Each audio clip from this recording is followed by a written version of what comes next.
Dictation शुरू होगी 5 second बाद।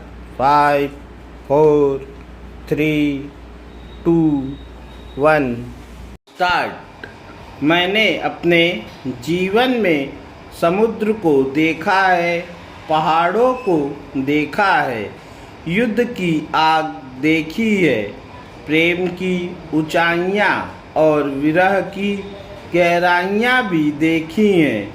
मैंने राजधानियों की भव्य इमारतों में वक्त गुजारा है और गाँवों की उन धूल भरी गलियों में भी चला हूँ जहाँ लोगों के पास कुछ भी नहीं था।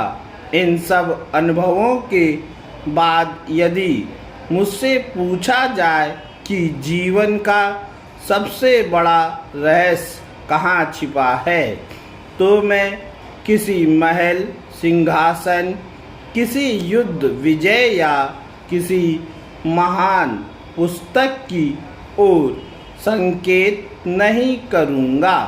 तब मेरा इशारा शायद एक रोटी, एक प्याज, किसी बूढ़े मछुआरे के जाल या उस स्त्री की ओर होगा जो हर सुबह अपने घर के सामने झाड़ू लगाती है। मैंने पाया है कि जीवन की बड़ी सच्चाइयाँ अक्सर उन्हीं चीज़ों में छिपी होती हैं जिन्हें हम इतना साधारण मान लेते हैं कि उनकी तरफ देखना ही बंद कर देते हैं। हम आकाश में असाधारण घटनाओं की तलाश करते हैं, जबकि हर सुबह उगता हुआ सूरज एक ऐसा चमत्कार है जो अरबों सालों से बिना कुछ कहे हमारे सामने आ रहा है। एक बार मैंने टमाटर पर कविता लिखी थी।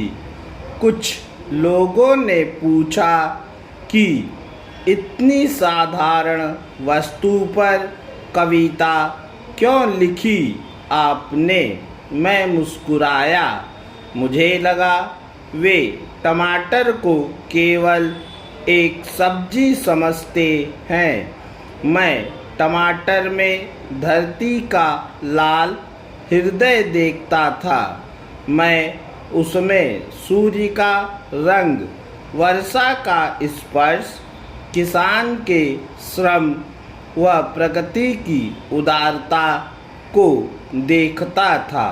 एक साधारण टमाटर मेरे लिए पूरी पृथ्वी की कहानी था। यही बात जीवन के साथ है। एक माँ जब अपने बच्चे के माथे पर हाथ फेरती है तो वह केवल स्पर्श नहीं होता, उसमें हजारों वर्षों की मानव करुणा का इतिहास छिपा होता है। एक बूढ़ा व्यक्ति जब बरामदे में बैठकर चुपचाप आकाश को देखता है तो उसकी चुप्पी में अक्सर उन शब्दों से अधिक अर्थ होते हैं जिन्हें पूरी दुनिया मिलकर भी नहीं कह सकती। लेकिन हम जल्दी में हैं। हम असाधारण बनने की इतनी तीव्र इच्छा रखते हैं कि साधारण होने की सुंदरता को खो देते हैं।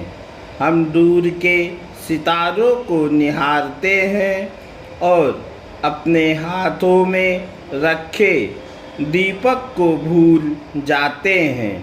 हम भविष्य के सपनों में इतने डूब जाते हैं कि वर्तमान के चमत्कारों को पहचान नहीं पाते। मैं मानता हूँ कि संसार की हर वस्तु अपने भीतर एक कविता छिपाए बैठी है, लेकिन हमारी आंखें उस कविता को पढ़ना भूल गई है। पूर्ण विराम।